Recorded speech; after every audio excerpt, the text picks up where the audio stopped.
Hi, my name is Chelsea. I'm a registered occupational therapist here at Metro Therapy, and today I'm going to be talking about the difference between temper tantrums and sensory meltdowns.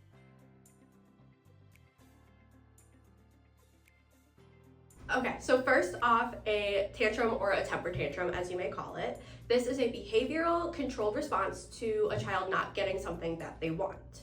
An example of a tantrum that you may have seen before may be a child yelling, crying, or being upset when it's time to turn off a show or a movie.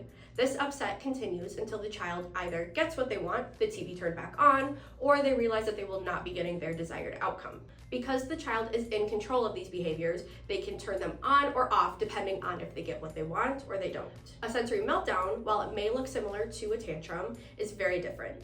A sensory meltdown is the body's fight or flight response to the environment or sensory input that the body and brain are experiencing. With a sensory meltdown, there is no goal or control over this response. An example of a sensory meltdown that you may have seen before might be a child yelling, crying, or trying to run away in a busy store or environment for no apparent reason. The caregiver may be trying anything that they can to get the child to calm down, but they are unable to do so. This meltdown may continue even after the child is removed from the situation and will not stop until the child's nervous system feels safe again. Now I'm going to talk about how to tell the difference between these two episodes. So these two responses, while very different, can look very similar.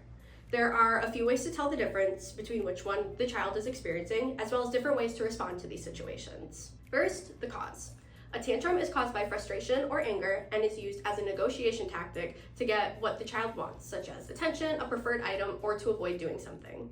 A sensory meltdown is caused by sensory or emotional overload and is the brain's way of saying that it is getting more input than it can handle. Next, behavioral tells or cues that might help us see what is going on in the child's mind. During a tantrum, a child may check in to see if you are watching them or may change their level of reaction to try and elicit a different response from the caregiver. In a sensory meltdown, the child is not looking for a reaction or to gain something, and they may appear to not be in control of their body. This may include running away, covering their eyes or ears, or hitting or kicking without control or intent to hurt themselves or others. During a sensory meltdown, the logical part of the brain turns off, and the only thing the brain is trying to do is protect itself and survive. Finally, the resolutions, or how this period of upset comes to an end. A tantrum will end either when the child gets what they want, or the caregiver holds firm to their boundary and the child realizes that they aren't getting their way. A sensory meltdown will end when the child's brain is regulated and ready to process information again. This child may require a calming and quiet environment with low lights and sounds in order for the nervous system to calm down enough to begin thinking logically again. Lastly, I'm going to talk about how to help in both of these situations. It is important to know how to respond to each of these events, especially because they happen for very different reasons.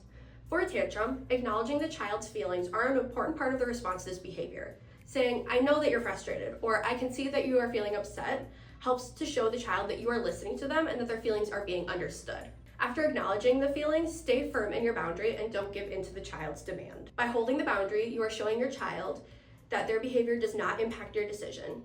Continue to clearly state your boundary in addition to acknowledging feelings, such as saying, "I know that you are frustrated and sad that I turned the TV off, but it is time to be done watching and we are not turning it back on." Continue to stay firm and wait out the tantrum, ignoring the behavior until your child calms down. After the child is calm, it may be a good idea to talk to them about why you set the boundary that you did. For a sensory meltdown, it is important to prioritize the child's safety. This may mean moving them to an area where they cannot accidentally harm themselves or someone else. When the child is safe, remove or reduce the input that the child is experiencing. This may include dimming the lights, reducing noise by closing the door or putting on something like noise-canceling headphones, and giving them space. Some children may want space while others may want deep pressure, such as hugs, a weighted blanket, or a weighted stuffed animal. Finally, keep yourself calm. The calm presence of a safe adult can help the child to co-regulate and help their nervous system feel safe again. During the calm down time, don't ask questions about what happened until after the child is fully calm and the meltdown has passed. Your child may be physically and emotionally exhausted after a sensory meltdown and may need extra time to recover with a nap or other low stimulation activities. I hope this helped you to understand the difference between temper tantrums and sensory meltdowns and what to do when your child is experiencing each one.